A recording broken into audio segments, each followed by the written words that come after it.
अगर first night bleeding ना हो तो क्या किया जाए? वेजाइना की स्किन बहुत ज़्यादा लूज फील होती है तो इस पाउडर को लाजमी यूज़ करना। ये तोहफा आपने शोहर को हर सूरत देना है। अस्सलाम वालेकुम जी।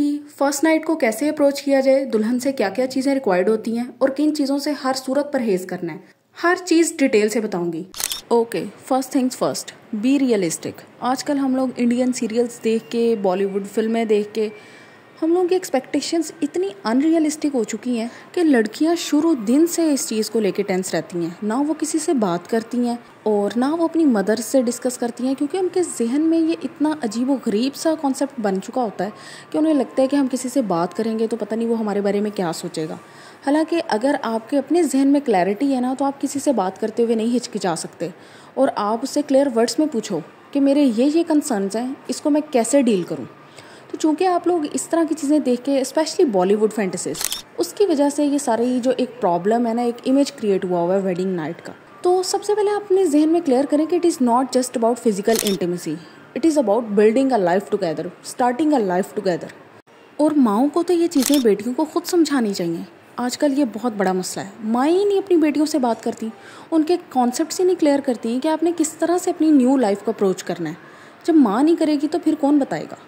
आज मैं आपकी हेल्प कर रही हूँ और मैं जहाँ तक हो सकेगा आपकी हेल्प करूँगी, लेकिन मैं एक चीज़ सब माओं को कहना चाहती हूँ कि हर बेटी इस चीज़ को लेके ना परेशान होती है। तो आप हिचकिचाने की बजाय उसके साथ खुल के बात करें। आप तो इससे एक टाइम से निकल आई हुई हैं ना, आपके पास पूरी ज़िंदगी का तजर्बा है, तो उस तजर्बे को अपनी बेटी तक लाजमी ट्रांसफ़र करें ताकि वो किसी और से ना पूछे और उसे पता हो कि मेरी माँ ने जो मुझे चीज़ें सिखा दी हैं, इनके साथ मेरी लाइफ ईजीली गुजर जाएगी। तो पहला पॉइंट ही ये है कि be realistic about your wedding night. ये कोई ऐसी चीज़ नहीं है जिसको आपने हवा अपने जहन में बनाया हुआ है कि पता नहीं हो क्या जाना है। अपने हस्बैंड के लिए गिफ्ट परचेज करके रखें। आपको मुंह दिखाई मिलनी है ना, तो बिल्कुल उसी तरह आप भी हस्बैंड के लिए कोई छोटा मोटा गिफ्ट लेके रखें, जितनी भी आपकी पहुँच है, जितनी भी आपकी गुंजाइश है, और वो आप अपने हस्बैंड को प्रेजेंट करें। आप इस एक्सपेक्टेशन में ना रहें कि आपको क्या मिलना है, बल्कि आप खुद उस चीज़ को अप्रोच करें, हस्बैंड को दें, फिर जो चीज़ आपको बदले में मिले और अगर ना भी मिले तो उसमें खुश हो जाए। अगर आप बहुत बड़ी बड़ी एक्सपेक्टेशंस रखेंगी कि पता नहीं मुझे ऐसे मिल जाना है, ये हो जाना है, वो हो जाना है, जैसे कि बॉलीवुड में दिखाते हैं कि बड़ी बड़ी चीज़ें मिल रही हैं, ये हो रहा है, वो हो रहा है, इन चीज़ों से बाहर निकल आएँ। इस तरह की चीज़ें ना आपकी मैरिड लाइफ को डिस्ट्रॉय कर देती हैं। ये सब कुछ सिर्फ फिल्मों ड्रामों में होता है या फिर आप इंस्टाग्राम रील्स पे होता है ये सब कुछ। ये रियल लाइफ नहीं है। रियल लाइफ में चीज़ें छोटी होती हैं, सिंपल होती हैं, लेकिन मोहब्बत से भरी हुई होती हैं। Secondly, communicate with your husband. आपने कोई भी ऑकवर्ड सीन या सिचुएशन नहीं क्रिएट करनी। आपने आपस में जो टेंस माहौल है ना, उसको ख़त्म करना है, और वो चीज़ हमेशा बात करने से ख़त्म होती है। अपने दिन के बारे में शेयर करें, क्योंकि ये तो एक ऐसा दिन होता है ना शादी का, जो कि फुल ऑफ इवेंट्स होता है।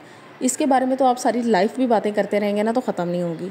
तो आप वहीं से स्टार्ट करें, फिर वहीं से बात निकलते निकलते एक दूसरे की पसंद नापसंद पूछें, एक दूसरे की लाइफ एक्सपीरियंसेस के बारे में पूछें। लेकिन लड़कियों को मेरी एक ख़ास एडवाइस है कि कभी भी अपने पास्ट लाइफ, अपने पास्ट रिलेशनशिप्स, अपनी किसी भी ऐसी चीज़ के बारे में हस्बैंड से हरगिज़ जिक्र ना करें। कोई ऐसा इवेंट जो आपके लिए शर्मिंदगी का बायस है या फिर जिसके ऊपर आप बहुत ज़्यादा प्राउड फील नहीं करती, क्योंकि इंसान है, गलतियों का पुतला है, स्टूपिड मिस्टेक्स हो जाती हैं लाइफ में, उसको अपने हस्बैंड से किसी सूरत आपने डिस्कस नहीं करना। हद से ज़्यादा मोहब्बत भी मिल रही है ना, तब भी आपने वो चीज़ अपने हस्बैंड से नहीं डिस्कस करनी, प्लीज़। अगर तो आपकी अरेंज्ड मैरिज है और आप एक दूसरे के साथ फर्स्ट टाइम ये सारी चीज़ें डिस्कस कर रहे हैं, फिर तो आपके पास प्लेंटी ऑफ थिंग्स हैं टू डिस्कस। लेकिन अगर आप एक दूसरे से पहले से फेमिलियर हैं, तो फिर तो आपके लिए चीज़ें और ज़्यादा ईजी हैं। शुक्राने के नफल अदा करें दोनों इकट्ठे।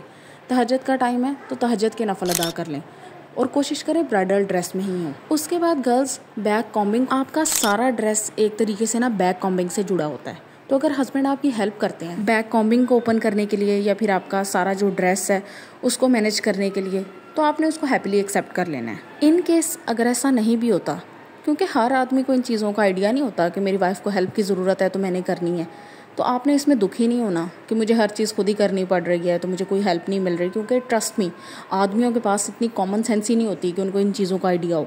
तो इन चीज़ों के ऊपर दुखी नहीं होकर बैठ जाना। आप उनसे हेल्प मांगेंगी तो आपको हेल्प मिल जाएगी, आप नहीं मांगेंगी तो नहीं मिलेगी। ये तो लाइफ में ना असूल सारी ज़िंदगी के लिए याद रखें।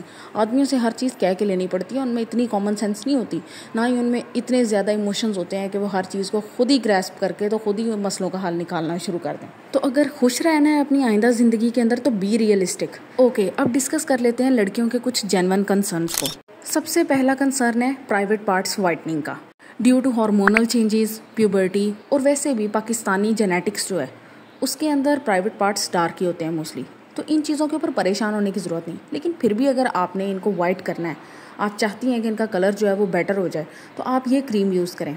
इसके बारे में मैंने आपको पहले भी बताया था, ये वाहिद क्रीम है जो कि ऑर्गेनिक है, इसके कोई साइड इफ़ेक्ट्स नहीं है।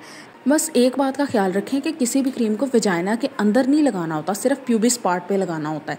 इसी तरह सिर्फ अंडर आर्म्स पे लगाना होता है, किसी भी इंटीमेट एरिया के अंदर नहीं आपने क्रीम इंसर्ट करनी, और ना ही वेजाइनल लिप्स पे लगानी है, क्योंकि वो भी बहुत सेंसिटिव पोर्शन है, हर बंदा उस पेन को बर्दाश्त नहीं कर सकता। Okay, next thing is loose vaginal skin. ये भी काफ़ी गर्ल्स का कंसर्न है कि हमें लगता है कि हमारी वेजाइना की स्किन काफ़ी लूज़ है। तो अगर ऐसी बात है तो आपने ये जो पाउडर है ना, इसको थोड़ा सा अपनी वेजाइना पे स्प्रिंकल कर लेना है। इसके कोई साइड इफ़ेक्ट्स नहीं है बिल्कुल भी। आपको फर्मनेस भी फील होगी, हाइड्रेशन भी फील होगी और स्मूथनेस भी फील होगी।